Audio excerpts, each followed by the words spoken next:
Bismillahirrahmanirrahim. Assalamualaikum warahmatullahi wabarakatuh.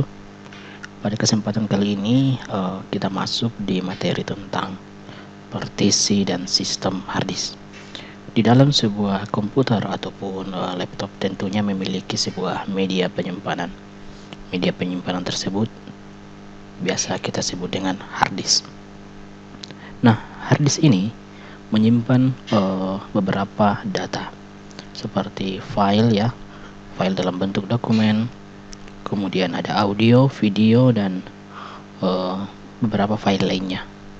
Nah, di dalam harddisk kita bisa mempartisi mempartisi dalam artian ini maksudnya adalah pembagian media penyimpanan yang terdapat di sebuah PC maupun laptop.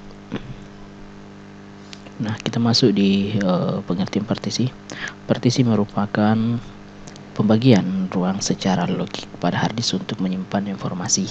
Kemudian pada satu harddisk atau biasa disebut dengan ruang fisik dapat dibuat beberapa partisi atau ruang logik. Sejumlah partisi pada harddisk dapat memiliki format dan file system untuk membaca setiap partisi yang disimpan di dalam master boot recording. Jadi setiap harddisk memiliki yang disebut dengan file system. File system tersebut berbeda-beda pada setiap sistem operasi. Seperti yang kita kenal Windows ya. Tentunya Windows juga memiliki file system yang identik dengan Windows-nya. Kemudian ada juga yang biasa kita sebut dengan sistem operasi Linux. Linux memiliki file system yang juga berbeda. Begitupun juga dengan Mac ya. Jadi setiap sistem operasi memiliki file system tersendiri. Dan ada banyak sekali tools yang kita bisa gunakan untuk mempartisi harddisk atau membagi ruang-ruang harddisk. Di antaranya ada fixedisk atau fdisk dari DOS. Ini menggunakan perintah DOS ya, melalui cmd. Kemudian ada aplikasi utility ya. Aplikasi utility di sini aplikasi yang kita bisa install di PC atau laptop kita, seperti partisi manager, kemudian ada partisi magic, kemudian ada uses partisi manager. Dan saya lebih banyak menggunakan aplikasi ini ya, uses partisi manager, kalau membagi partisi harddisk. Nah, seperti ini struktur penyimpanan di dalam sebuah harddisk. Ada yang disebut dengan master boot recorder atau biasa master boot record atau biasa disebut dengan MBR. Kemudian ada partisi 1 dan partisi 2. Nah, di dalam Windows tentunya kita biasa melihat ada yang disebut dengan sistem C, D, dan E. Nah, sistem tersebut masuk di partisi 1 dan partisi 2. Contohnya seperti ini.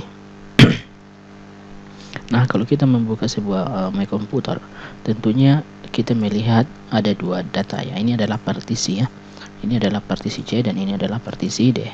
Nah, partisi tersebut ini kan awalnya satu partisi ya, kemudian dibagi menjadi dua partisi. Satunya untuk penyimpanan aplikasi dan OS ya. OS-nya kita akan berada di sini di Windows 10 atau biasa kita sebut dengan partisi C. Nah, sistem operasinya tersimpan di sini dan program-program aplikasi seperti Office, Photoshop, kemudian Corel dan lain sebagainya, semuanya itu tersimpan di sini di partisi C. Dan data-data yang kita miliki seperti dokumen, foto, video, dan lain sebagainya tersimpan di partisi D. Untuk partisi di sini tentunya tidak cuma 2 partisi ya, kadang juga biasa 3 partisi bahkan 4 partisi, tergantung kita membaginya.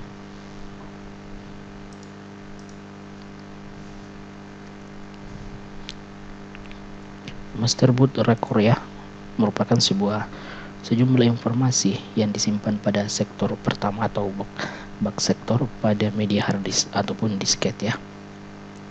Disket dan harddisk di sini memiliki fungsi yang sama, yakni merupakan media penyimpanan. Namun disket di sini sudah sangat lama ditinggalkan ya, karena ini adalah teknologi yang sudah lama, namun memiliki fungsi yang sama. Master boot record berisi tentang jenis dan lokasi sistem operasi. Kemudian ada tabel partisi yang berisi format partisi, kemudian ada ukuran partisi, alamat dari lokasi sektor awal partisi. Nah, format partisi di sini ada disebut dengan NTFS, FAT32 dan lain sebagainya. Ukuran partisi di sini biasakan kita dengar istilah 1 tera, 500 giga dan lain sebagainya, itu adalah ukuran partisi ya. Kemudian program untuk membaca boot record pada setiap partisi boot loader ya, ini adalah master boot juga ya, masuk dalam kategori master boot. Kita masuk pada partisi pada DOS ataupun Windows. Nah, kita bisa lihat di sini, ini adalah contoh partisi harddisk yang memiliki satu partisi, di mana di dalamnya ada MBR ya, atau master boot record, kemudian ada partisi C, ini untuk satu partisi. Nah, kalau kita menggunakan dua partisi seperti yang tadi saya perlihatkan, ada Windows 10 dan data, tentunya di sini dia akan langsung memiliki 3 tingkatan. Yang pertama ada MBR, kemudian ada primary key partition atau C, biasa kita sebut juga dengan partisi sistem. Jadi sistem itu selalu ada di C ya. Kemudian ada extended partition atau logical drive ya. Di sini kita tempat menyimpan. Nah, di sini adalah tempat penyimpanan data-data kita. Seperti saya tadi sebutkan, ada gambar, kemudian ada dokumen dan file-file lainnya. Semuanya tersimpan di sini extended partition. Nah, kemudian kita masuk di partisi Linux ya. Linux ini merupakan sebuah sistem operasi juga, sama halnya dengan Windows. Untuk file sistem yang dimiliki oleh Linux tentunya tidak sama dengan Windows ya, tapi tetap memiliki yang disebut dengan MBR atau master boot record. Nah, di dalam master boot record ada yang disebut dengan boot. Kemudian setelah itu ada swap. Nah, kelebihan dari Linux di sini, kalau kita memiliki sebuah RAM yang rendah, kita bisa menambahkan swapnya agak tinggi agar kinerja proses dari sistem operasi Linux di sini agak lebih baik. Kemudian ada root ya. Seperti ini kalau menggunakan satu partisi. Namun kalau kita menggunakan lebih dari satu partisi di harddisk seperti tadi Windows ya, yang memiliki partisi sistem dan partisi data, maka sistemnya seperti ini. Ada MBR, kemudian ada boot, swap, kemudian ada root, dan di sini ada home ya. Home di sini artinya media penyimpanan kita. Kemudian ada multiple boot ya. Kadang di dalam sebuah laptop memiliki dua sistem operasi, tidak hanya satu sistem operasi. Nah, kalau menggunakan dua sistem operasi dan tidak memiliki partisi data untuk penyimpanannya, sistemnya seperti ini. Yang pertama ada MBR, kemudian ada OS 1 seperti Windows ya, kemudian ada OS 2 seperti Linux. Kemudian jika memiliki partisi data 1 dan memiliki sistem operasi 2, sistemnya seperti ini. Ada MBR, kemudian ada Windows ya, kemudian ada boot Linux, kemudian ada swap Linux, dan di sini juga ada data dari Linux. Seperti itu kalau kita menggunakan sistem dual boot ya. Dua sistem operasi biasa kita sebut dengan dual boot. Kemudian kita masuk di file system. File system adalah struktur logika yang digunakan untuk mengendalikan akses data-data yang ada di dalam harddisk. Nah, file system juga digunakan untuk menyimpan, mengelola, memanipulasi, mengambil data, serta pencarian data. Kemudian file system Windows ya. Nah, file system Windows di sini terbagi menjadi beberapa bagian seperti ada FAT16, FAT32 dan NTFS ya. File allocation table. FAT merupakan tabel yang berisi informasi tentang TV file yang disimpan. FAT berada pada boot record dari partisi. Kemudian ada FAT16. Panjang entry tabel alokasinya adalah 16 bit. Dan ukuran maksimum dalam tipe sistem ini adalah 2 GB. Jika harddisk lebih dari 2 GB, maka harus dibagi ke dalam beberapa partisi atau biasa kita sebut dengan FAT16. Tentunya untuk FAT16 sekarang sudah kita tidak bisa pakai tipe filenya ya, karena rata-rata media penyimpanan sekarang itu di atas dari 100 GB ya. Kemudian ada FAT32. Panjang entry dari tabel alokasinya adalah 32 bit. Nah, kadang kan kita mendengar sistem Windows 32 bit dan 64 bit ya. Nah, untuk sistem 432 kita bisa menggunakan di sistem operasi berbasis 32 bit. Ukuran maksimum dari partisi FAT32 adalah 2 TB. Jadi, apabila kita memiliki hard disk atau media penyimpanan dengan kapasitas 1 TB, kita masih bisa menggunakan file tipe FAT32 dalam pemformatannya. Kemudian FAT32 juga merupakan media penyimpanan yang bisa dikatakan cukup lebih efisien. Yang terakhir adalah NTFS ya, atau NT File System. NTFS merupakan jenis file yang menggunakan desain yang simpel, kemampuannya melebihi FAT atau file system. NTFS pertama kali diperkenalkan pada Windows NT, namun juga mendukung sistem operasi lainnya seperti Windows 2000 sampai yang sekarang ini adalah Windows 10.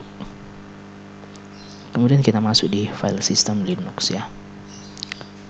Sistem operasi Linux mendukung file yang berbeda dengan Windows. Pada umumnya, Linux menggunakan sistem XT2, XT3, dan XT4. Yang pertama ada XT2. XT2 merupakan jenis file Linux yang paling tua yang masih ada sampai sekarang. File sistem ini pertama kali diperkenalkan pada Januari 1993. Struktur file XT2 terbagi menjadi dua. Yang pertama Inode dalam XT2. Inode dalam kerangka dasar yang membangun XT2. Kemudian ada Superblock. Superblock mengandung informasi tentang ukuran, dasar, dan bentuk dari file sistem. Kemudian ada XT3, adalah peningkatan dari file XT2 yang memiliki keunggulan diantaranya. 1. Fitur journaling.